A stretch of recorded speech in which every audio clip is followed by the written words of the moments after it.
은퇴한 중년들은 말합니다. 노는 게 질렸어요. 하루하루가 1년처럼 느껴집니다. 자식들은 자기 인생 사느라 얼굴도 안 비추고 여행도 한두 번 다녀보니 노동이나 다를 바 없게 느껴지네요. 평생을 규칙적으로 일을 하고 살다 보니 은퇴 후 주어지는 자유 시간에 무엇을 해야 할지 몰라서 막막해 하는 분들이 많다고 합니다. 그래서 요즘 대부분의 중년은 취미가 없고 TV나 유튜브를 보며 하루하루를 허무하게 보내고 있다는데요. 한편으로는 이런 모습이 불쌍하게 느껴지기도 합니다. 한평생 일만 하다가 비로소 쉬게 되었는데 노는 법을 모르는 것이지요. 은퇴하고 넉넉하지도 않은데 무슨 취미 생활이냐 하시는 분들도 계실 텐데요. 놀랍게도 취미 생활 없이 노후를 보내게 될 경우 근육이 약해지거나 치매가 오게 될 확률이 높아진다고 합니다. 시간은 많아지고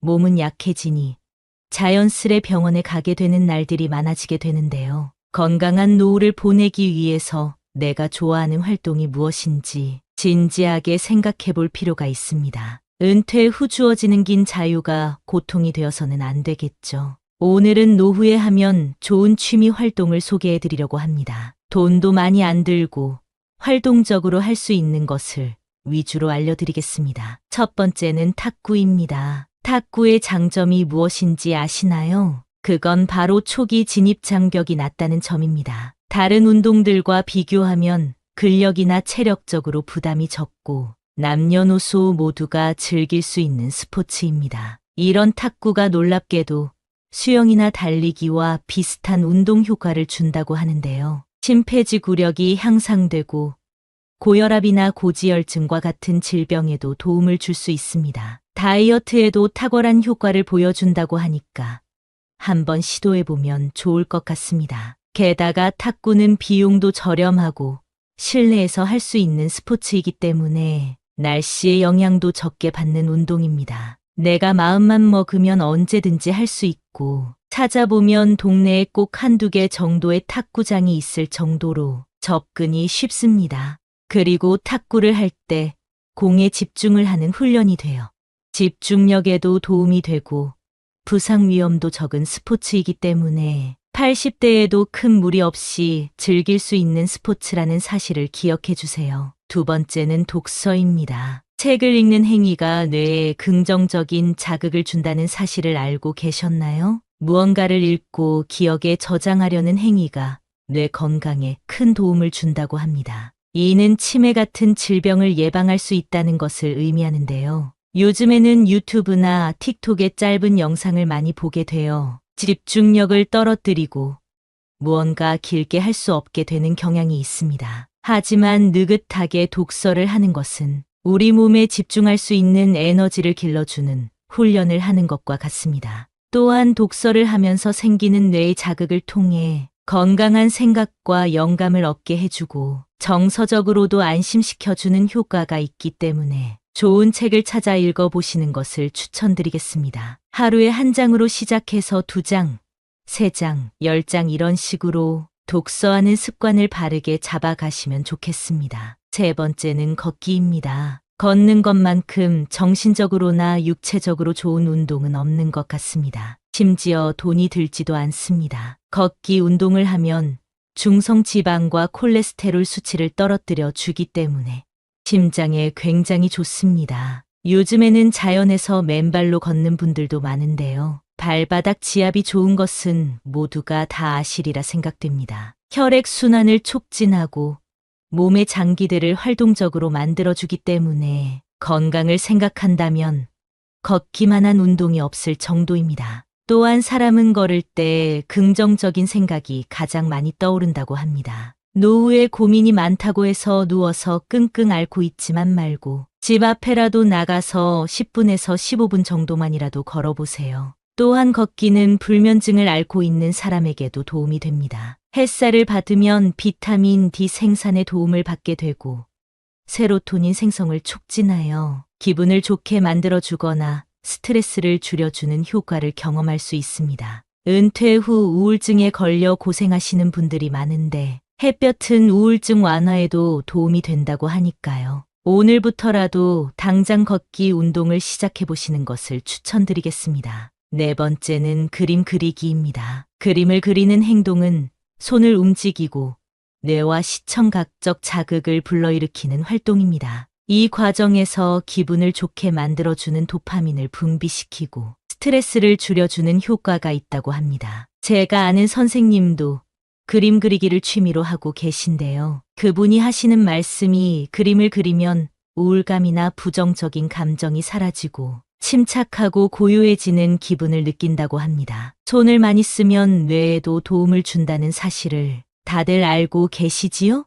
실제로 미술을 할 때 불안감, 우울증이 완화되고 두뇌 건강에도 도움이 된다는 연구 결과가 있다고 합니다. 실내나 야외 등 장소에 제약 없이 펜 하나만 있어도 가능한 것이 그림 그리기이고, 내가 그림을 그릴 줄 모른다면 요즘에는 유튜브 등을 통해 배움에 접근하기도 쉬우니까요. 꼭 한번 도전해 보시길 권장드리겠습니다. 다섯 번째는 자전거 타기입니다. 40대에서 50대 분들이 시작하면 좋은 취미인데요. 달리기와 함께 대표적인 유산소 운동인 자전거 타기는 하체 중에서도 허벅지를 강화시키는 운동입니다. 허벅지 근육은 걷기, 뛰기, 앉기, 일어서기 등과 같은 모든 움직임에서 우리 몸을 지탱하고 균형을 유지하게 해줍니다. 또한 몸의 대사를 증가시키고 혈액순환에도 도움을 주는데요. 자전거를 꾸준히 타게 되면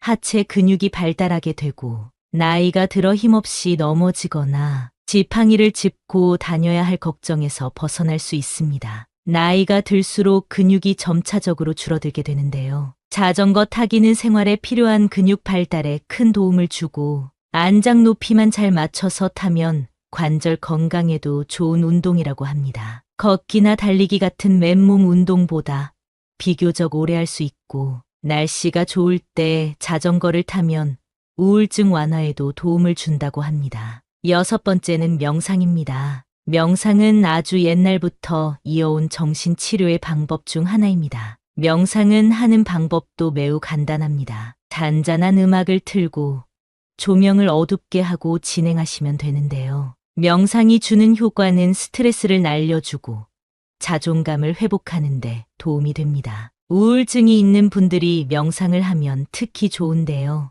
명상은 스트레스 호르몬인 코티솔을 낮춰주고 세로토닌이나 도파민 같은 행복 호르몬 분비를 증가시킨다는 연구 결과가 있습니다. 또한 명상은 뇌를 자극시켜 기억력 향상에 도움을 준다고 합니다. 명상의 가장 큰 장점은 짧게 해도 효과가 있다는 사실입니다. 아침에 일어나 10분만 명상을 하고 하루를 시작하면 그날 전체가 기쁜 하루가 될 것입니다. 현대인들이 스트레스로 고통받고 있는 이때에 젊은 사람들뿐만 아니라 나이가 든 사람들에게도 적극 추천드리고 싶습니다. 일곱 번째는 식물 기르기입니다. 식물을 키워본 경험이 있으신 분들은 이게 얼마나 좋은지 다들 아실 텐데요. 식물을 가꾸며 마음의 평온함을 느끼는 게 다른 어떤 것으로 얻는 평온함보다 크다고 합니다. 식물 기르기는 큰 비용이 들지 않고 손이 많이 가지도 않는 활동임에도 식물을 통해 충분한 정서적 교감과 위안을 얻을 수 있습니다. 식물 중에서도 꽃을 기르게 되면 그 향기와 아름다움이 정서적으로 긍정적인 영향을 준다고 합니다. 또한 인테리어 소품으로도 훌륭한 것이 바로 식물입니다. 플랜테리어라는 말이 있을 정도로 식물을 인테리어 소품으로 쓰시는 분들이 많은데요. 생명력이 강한 녹색이 집에 하나 있는 것만으로도 삶에 활력을 준다고 하니 마음에 드는 식물을 한번 찾아보세요. 여덟 번째는 수영입니다. 수영의 가장 큰 장점은 물속에서 하는 운동이기 때문에 관절에 무리를 주지 않는다는 점입니다. 또한 수영은 우리 몸의 많은 근육을 효율적으로 사용하는 운동입니다. 일상생활에서 사용하지 않는 근육들을 발달시켜줍니다. 요즘에는 주민센터와 연계해서 운영하는 수영장들도 많은데요. 비용도 굉장히 저렴합니다. 수영은 의외로 엄청난 칼로리를 소비하는 운동으로 몸에 적은 부담을 주면서 엄청난 다이어트 효과를 가진 운동입니다. 예전부터 다이어트나 건강 목적으로 수영을 하는 분들이 많았는데요. 요즘에는 남녀노소 할 것 없이 수영이 유행하고 있습니다. 특히 관절이 약한 노인이나 아이들에게 최고의 운동이라서 추천을 안 할 수가 없었습니다. 9번째는 사진 찍기입니다. 요즘 스마트폰 없는 분들이 거의 없죠. 좋은 카메라를 비싼 돈 주고 살 필요 없이 핸드폰 하나만 있으면 어디를 가더라도 좋은 사진을 찍을 수 있습니다. 사진 촬영을 하게 되면 일상의 풍경들도 색다르게 보이기 시작합니다. 이런 감정은 두뇌 자극에도 긍정적이며 평범한 일상을 특별하게 만들어줍니다. 또한 내가 원하는 사진을 얻기 위해서 기다리며 집중하는 훈련이 자연스럽게 되기 때문에 인내심을 기르거나 집중력을 기르기에도 아주 좋습니다. 또한 사람들을 만날 때도 잘 나온 사진을 보내주면 그것만큼 인기를 끌기 좋은 게 없습니다. 오늘부터 사진을 잘 찍는 연습을 시작해 보세요.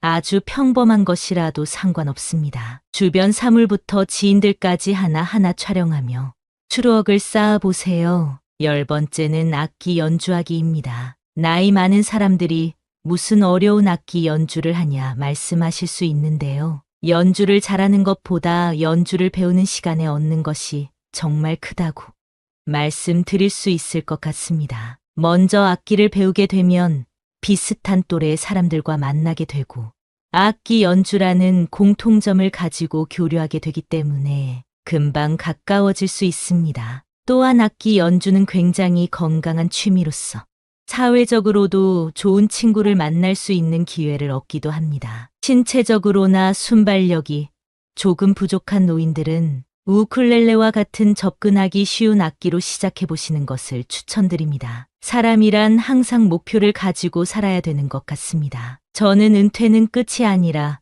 새로운 시작이라고 생각합니다. 그런 의미에서 진입 장벽이 비교적 높다고 느껴지는 악기 연주를 해보겠다는 계획을 세우고 접근한다면 젊었었던 예전으로 돌아가는 기분과 도전 정신, 그리고 성취감을 느낄 수 있을 것입니다. 새로운 시작을 앞두고 있는 여러분을 응원합니다. 나이가 들었다고 해서 실패하는 것이 두렵지 않은 것은 아닙니다. 그러나 인생은 끝날 때까지 실패한 뒤에 성공을 이루는 법입니다. 화려하거나 독특할 필요 없이 치열한 삶과 싸우며 이 자리까지 달려온 여러분이 진정한 승리자입니다. 제2의 인생, 인생의 황금기인 여러분에게 좋은 일만 가득하길 바라며 열심히 살아야겠다는 마음을 담아 구독과 좋아요 부탁드리겠습니다.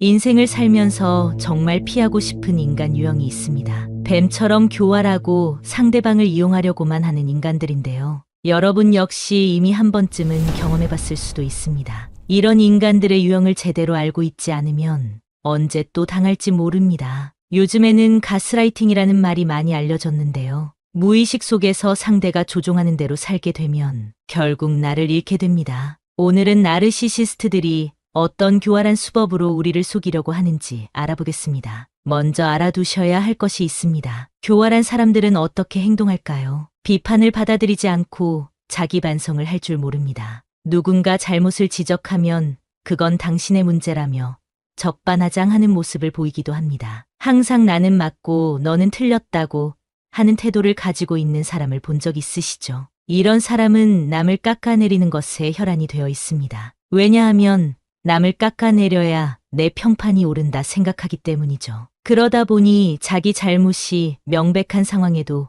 변명을 늘어놓거나 아예 몰랐다는 식으로 발뺌하기도 합니다. 그래서 자신의 실수를 지적하는 사람을 극도로 싫어하고 적대시하는 태도를 보여줍니다. 이런 교활한 인간들과는 언쟁조차 피하시는 것이 좋습니다. 절대로 바뀔 사람이 아니기 때문입니다. 따라서 이런 사람과는 관계조차 맺지 않는 것이 좋은데요. 뱀과 같이 교활한 사람을 구분하는 방법에 대해 더 자세히 알려드리겠습니다. 여러분에게 계속해서 빚진 기분을 강요하는 사람을 조심하세요. 나르시시스트일 확률이 높습니다. 이들이 즐겨하는 말이 있는데요. 그건 바로 너 나한테 빚졌어입니다. 인간이라는 존재는 빚을 지게 되면 심리적으로 갚아야 된다는 생각을 하게 되는데요. 사실 인간 관계 속에서 서로가 서로를 돕는 것이 당연한 일임에도 아주 사소한 것까지 생색을 내는 사람이 있습니다. 그리고 마치 대단한 것을 베푼 것 마냥 소문을 내곤 하는데요. 위선적인 행동은 그들의 교활한 행동 중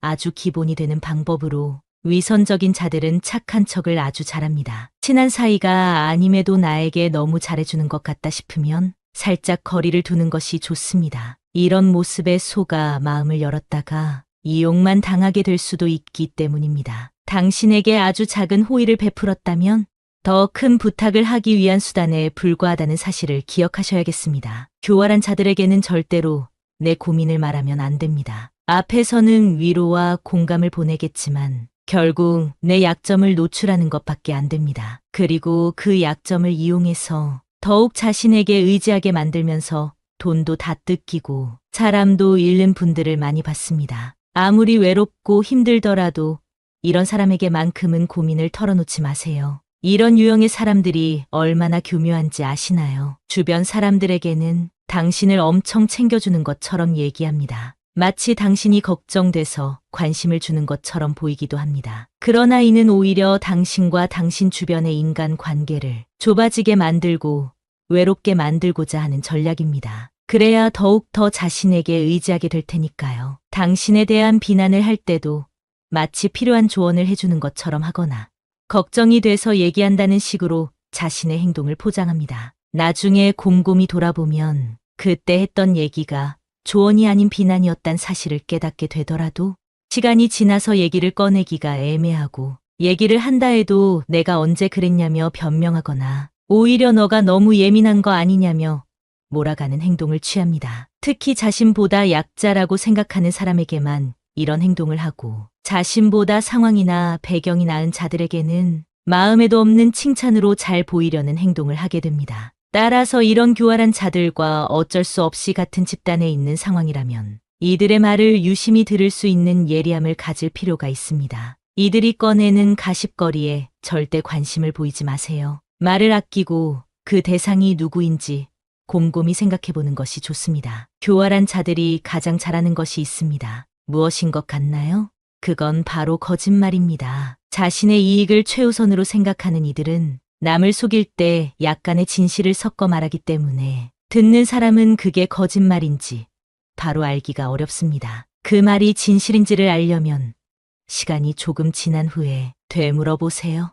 거짓말을 너무 많이 하기 때문에 기억하지 못할 확률이 높습니다. 그 후 조금이라도 거짓이라는 느낌이 든다면 나중에 거리를 두시는 것이 좋겠습니다. 그 자리에서 교활한 자들을 공격하면 당신에 대한 복수심만 키워주는 꼴일 테니까요. 이런 비겁한 사람들에게 절대로 이용당하지 마세요. 나르시시스트들은 기본적으로 남을 이용할 줄 아는 능력이 뛰어납니다. 자연스럽게 부탁하고 자신의 목적을 달성합니다. 그 부탁을 들어주지 않으면 마음이 좁은 사람이 되고 이야기를 불려서 당신의 평판을 떨어뜨리는 행동도 서슴없이 합니다. 엮이면 피곤한 일만 생길 것이 분명하고 만남을 갖더라도 마음 한켠이 불편한 감정이 지속될 텐데요. 앞서 말씀드린 대로 그냥 거리를 두는 것이 최선의 방법입니다. 관계가 지속될수록 이기적으로 행동하는 그 모습을 받아주는 나를 발견하게 되는데요. 그때가 되면 이미 늦었습니다.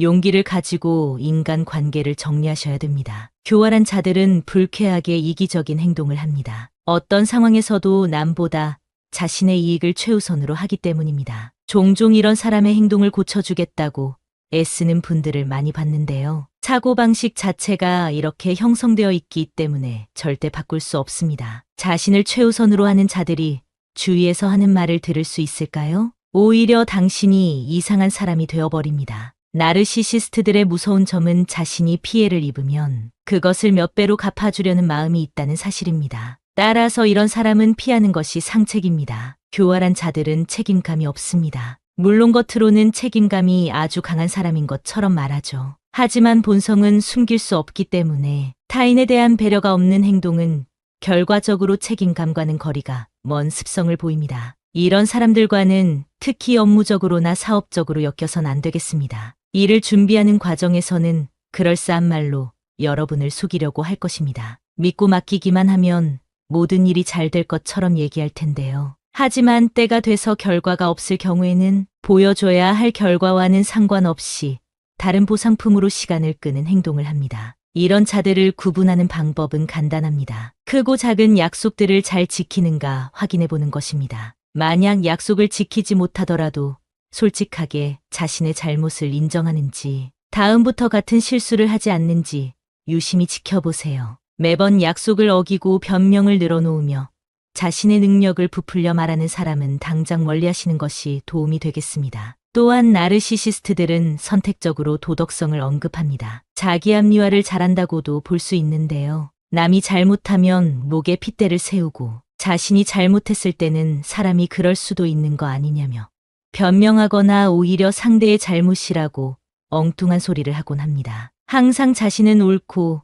상대는 틀렸다는 자세를 취하고 있습니다. 그렇기 때문에 무언가 잘못된 일이 생기면 꼭 자신과 함께하는 사람들에게서 그 문제를 찾는 행동을 합니다. 그러면서 사람들 앞에서 자신은 도덕적으로 굉장히 우월한 사람인 것처럼 자신을 높이는 경향을 보이는데요.